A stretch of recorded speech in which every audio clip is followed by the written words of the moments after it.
ပတ်ဝန်းကျင်တတ္တလောကကြီးတစ်ခုလုံးရဲ့အကျိုးစီးပွားကိုလိုလားတာလှုပ်ပေးနိုင်တာလှုပ်မပေးနိုင်တာကတခြားဘယ်သူကမှဒုက္ခမရောက်စေချင်တာကမေတ္တာနော်အဲ့ဒီမှာကိုယ်စိတ်ထဲမှာလူ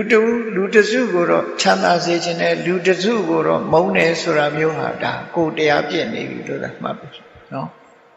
အလုံးအတွက်တရားမှန်သမျှဘယ်တရားပဲဖြစ်ဖြစ်တရားအလုံးရဲ့အကျိုးစီးပွားလိုလားတဲ့စိတ်နေသဘောထားကိုနံပါတ်1ထားဖို့လိုတယ်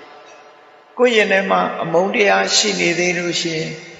မေတ္တာဘာဝနာပွားပြီးအမုန်းတရားကိုဖယ်ရှားရမှာဖြစ်တယ်ဒီကနေ့မေတ္တာပို့တာတောင်မှပဲဘုရားဘာသာဝင်သူတော်စင်တွေဟာဘာအတွက်မေတ္တာပွားရတယ်ဆိုတာမသိကြဘူးရှင်းရှင်းလင်းလင်းမသိဘူးလို့ပြောနော်မသိလို့မေတ္တာပွားတယ်ဆိုတာဟာကိုယ့်ရင်ထဲကအမုန်းပြောင်းအောင်လုပ်တာလို့ဆေးတောက်တာနဲ့လာသရံတူတယ်အေးအဲ့ဒီပုံစံနဲ့မဟုတ်ဘဲနဲ့မေတ္တာပွားတာကိုချမ်းသာဖို့လို့ဆိုတဲ့ရည်ရွယ်ချက်နဲ့ပွားနေရင်ဒါလွဲချော်မှုဖြစ်နေပြီမေတ္တာရဲ့တာခက်လို့ဆိုတဲ့ပြစ်မှတ်ကဘာလဲရှင်ထဲကအမုန်းနဲ့ဖြစ်တယ်အဲ့ဒီရှင်ထဲကအမုန်းကိုပြောင်းအောင်မေတ္တာပွားအဲ့ဒီလိုမဟုတ်လို့ရှိရင်ကိုယ်ရင်ထဲမှာရှိတဲ့အမုန်းတရားကိုပြောင်းအောင်မလုပ်ဘဲနဲ့ဆရာတော်တွေ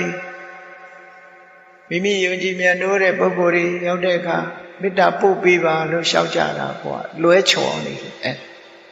ချမ်းသာခြင်းတာတစ်ခုပဲရှိတယ်ပေါ့မေတ္တာခြုံလုံးနေဆိုပြီးသူများကမေတ္တာပို့ပေးလို့ရှိရင်ကိုယ်မှာအစဉ်ပြေလိမ့်မယ်ထင်ပြီးကိုယ်ကျိုးအတွက်စဉ်းစားတာက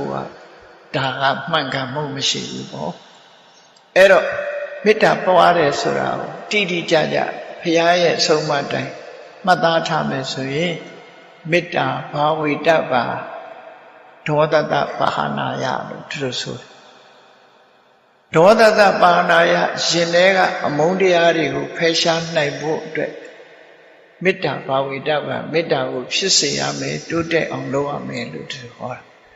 အဲ့တော့မြတ်စွာဘုရားဟောတာကရှင်းရှင်းလေး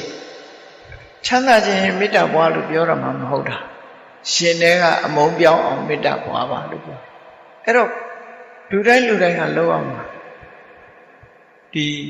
အလုံးပေါ်မှာအကျိုးစီးပွားလိုလားတဲ့စိတ်ဓာတ်ကိုတိဆောက်နိုင်ဖို့အတွက်မေတ္တာကိုပွား